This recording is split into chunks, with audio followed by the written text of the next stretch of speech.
Salut mes Nakamas, c'est le Doc, j'espère que vous allez bien. Aujourd'hui on va parler du chapitre 833, un chapitre que j'ai vraiment adoré pour plusieurs raisons. Premièrement, on a l'intégralité du combat entre Senji et son père, putain c'était méga cool. Et surtout on a eu plein d'informations par rapport à l'enfance de Senji et on apprend des nouveaux trucs, c'est vraiment excellent. Et bah justement on va parler de tout ça dans la critique analyse du chapitre de la semaine, le chapitre 833.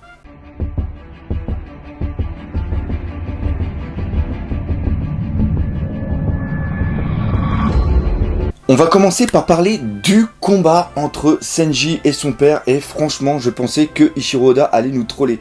D'habitude on a toujours un putain de teaser à la fin et ce qui se passe c'est qu'on a 2-3 informations dans les chapitres suivants et après ça passe directement à l'ouest. Et là tel que j'imaginais la chose, on était tellement en stress par rapport à Jinbei, par rapport à ce qu'il arrive à Luffy, à Nami et aussi au reste de personnes et bien sûr là par rapport à Senji que je me suis dit Eiichiro Oda va nous faire voir 2 petites pages et après il va carrément basculer soit sur Nekomamushi, soit sur Inuarashi ou alors Zoro et son équipe et le reste de l'équipage. Et je me suis dit on aura une information par rapport justement au combat de Senji et son père et peut-être même pas l'information, on allait tout simplement avoir une sorte de petit flashback bien plus tard. Et non, là on a carrément tout le combat et il dure plusieurs pages et en plus on a le flashback, donc personnellement j'étais aux anges. Alors ce combat, voyons un petit peu tout ce qui est en détail. Au niveau de la puissance des attaques, on peut dire que Senji était à peu près équivalent à son père, mais ça c'est sûrement dû à plusieurs critères. Premièrement, on sait que Senji n'a pas pu aller à fond au niveau de ses attaques tout simplement quand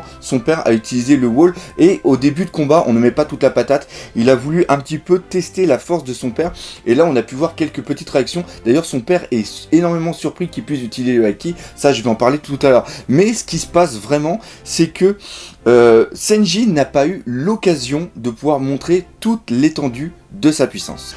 Deuxièmement, le daron ne peut pas latter la gueule de son fiston car le fiston Senji est un objet qui est là pour consolider l'alliance qu'il y a entre Big Mom et sa flotte et le Garma Double Six Levin Smoke et ramener le fils complètement bousillé lors du mariage, je pense que ça ferait tâche. Voilà, le marié complètement défoncé, on sentirait que dans la famille, c'est pas terrible les liens de sang. Et voilà, donc il retient ses coups pour pas trop le défoncer physiquement. Et c'est aussi pour ça, malgré qu'il y va quand même assez fort.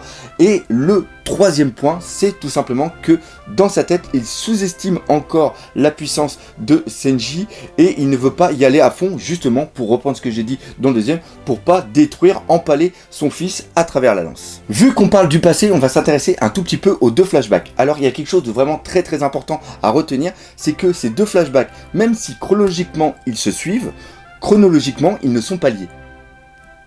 Je sais pas si vous avez suivi un petit peu la nuance. C'est-à-dire que Senji se retrouve en tôle, c'est pas à cause qu'il s'est laté la gueule, enfin qu'il s'est fait latter la gueule avant par les 3 frères. Ceux-ci ne sont pas du tout liés ensemble, ce n'est pas une cause-conséquence.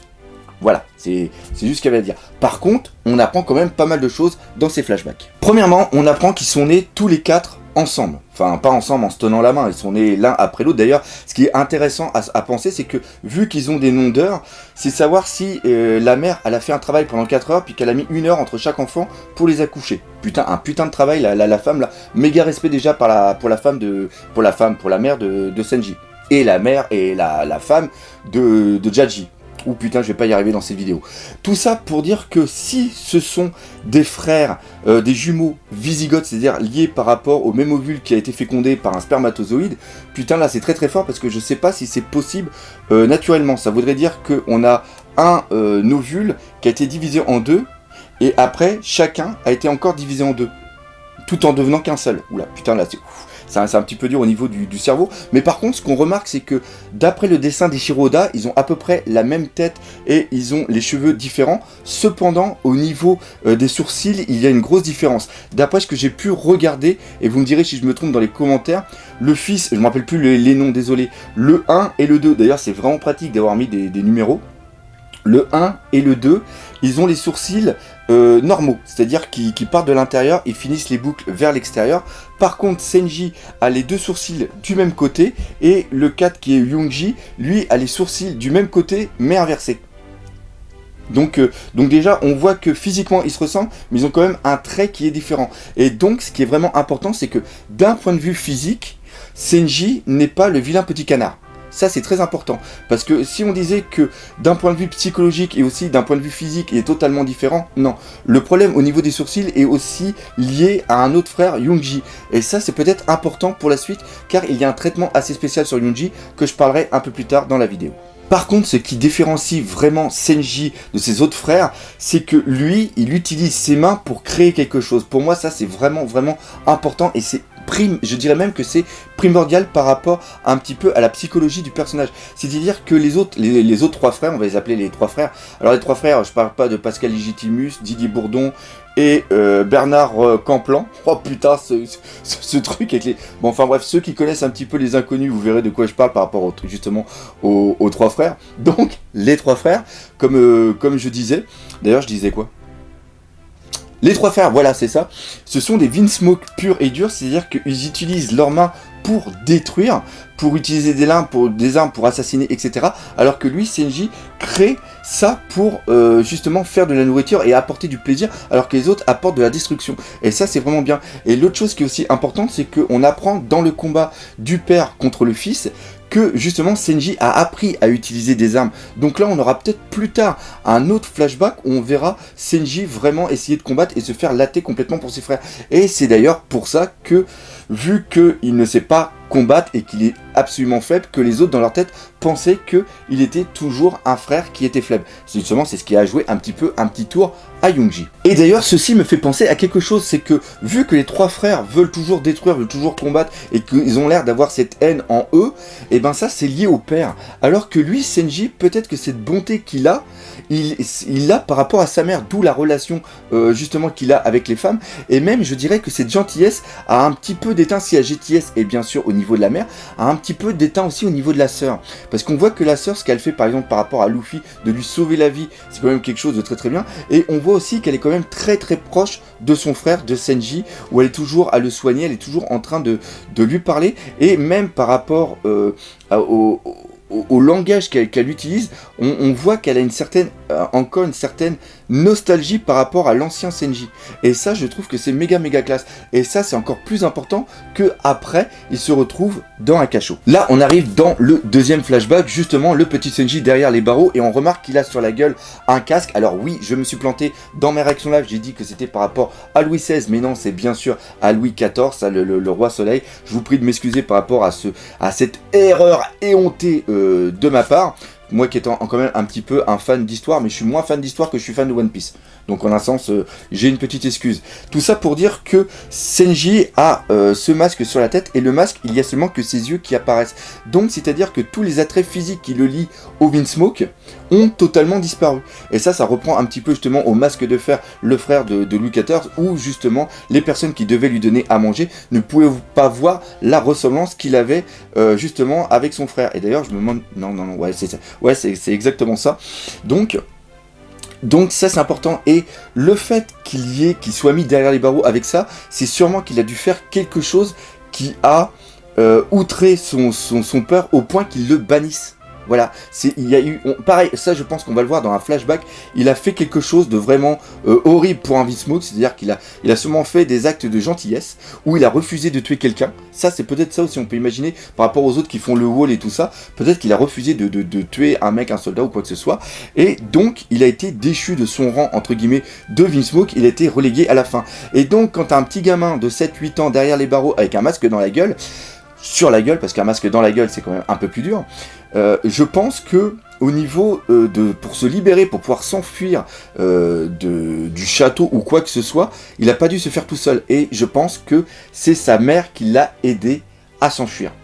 Et ça pourrait avoir des très grandes conséquences, surtout si la mère est morte à cause de ça. Donc ça, je sais pas si Eiichiro Oda il est capable de nous tuer la mère de Senji pour vraiment lui faire péter les plombs après qu'il y ait quelque chose. Encore une fois, dans ma critique analyse, je suis en train de partir totalement en live par rapport à des théories. Donc voilà, ceux qui me suivent dans ces vidéos, bah voilà, vous avez des mini théories un petit peu avant tout le monde. Sympa le doc. Bref, tout ça pour dire que Senji a été déchu de son titre de Vinsmoke depuis très longtemps, et là c'est seulement que maintenant qu'il est réutilisé en tant qu'objet. C'est-à-dire que son père, au tout départ, il l'appelle quand même fiston, et il essaie un petit peu de l'amadouer pour pouvoir passer la pilule assez facilement du fait que Senji se marie avec Pudding, merci de m'avoir soufflé. Sauf que Senji, avec sa tête d'abruti, et en un sens tant mieux pour nous, le refuse complètement. Et le père, maintenant, a décidé d'utiliser les grands moyens, c'est-à-dire de lui faire comprendre que tout compte fait, il n'a aucun ressenti pour lui, que même s'il a du sang, Vince Smoke qui est dans ses veines, pour lui ce n'est plus un fils, il n'appartient plus à cette famille, et qu'il n'est seulement qu'un objet, parce que lui, même s'il veut absolument reconquérir North Blue et qu'il va avoir besoin de Big Mom pour pouvoir atteindre ce but, il ne veut pas sacrifier l'un de ses fils. Et l'un de ses fils, il parle bien sûr des 3 autres, et pour lui, Senji n'est plus un fils. Et il s'est rappelé justement qu'il avait quelqu'un qui errait quelque part sur le monde. D'ailleurs, on se pose toujours la relation de savoir pourquoi il y avait toujours le Only Alive.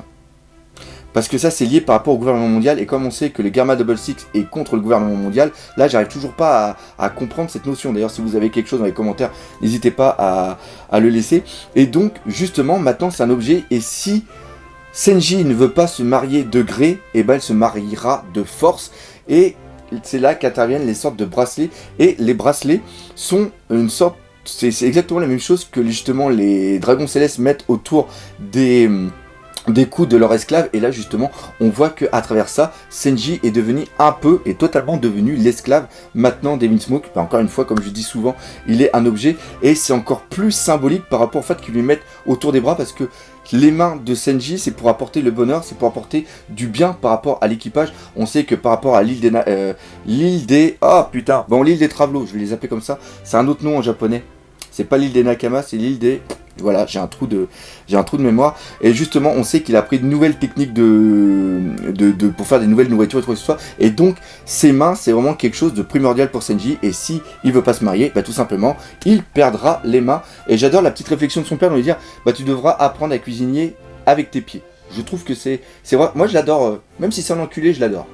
Par contre, avec ces bracelets, là, ça fout quand même un petit peu dans la merde la mission d'infiltration qui était déjà prévue. C'est-à-dire qu'à la base, il devait prendre Senji délicatement et partir avec, et aussi prendre une copie du Road Poneglyph. Et là, maintenant, ce n'est plus possible, car tout simplement, la clé des bracelets, c'est Big Mom qui l'a. Alors, à moins que Nami, avec ses talents de voleuse, arrive à crocheter, parce que franchement, la seule personne qu'on a vu pour l'instant faire ça, ça a été Rayleigh. Et Rayleigh, il n'est pas avec eux, et je pense pas qu'il ait transmis ce savoir à Luffy. Et Luffy, vu comment c'est un crétin, je pense pas qu'il va être capable de faire ça. Donc on se retrouve un petit peu quand même dans la merde, ce qui fait passer, à cause de ces bracelets, d'une mission d'infiltration à une mission carrément de confrontation. C'est-à-dire que Luffy va devoir latter la gueule à Big Mom, ou va devoir trouver une manière de lui prendre la clé pour aller libérer Senji. Et une fois qu'il va libérer Senji, il va quand même se retrouver face au Garma Double Six.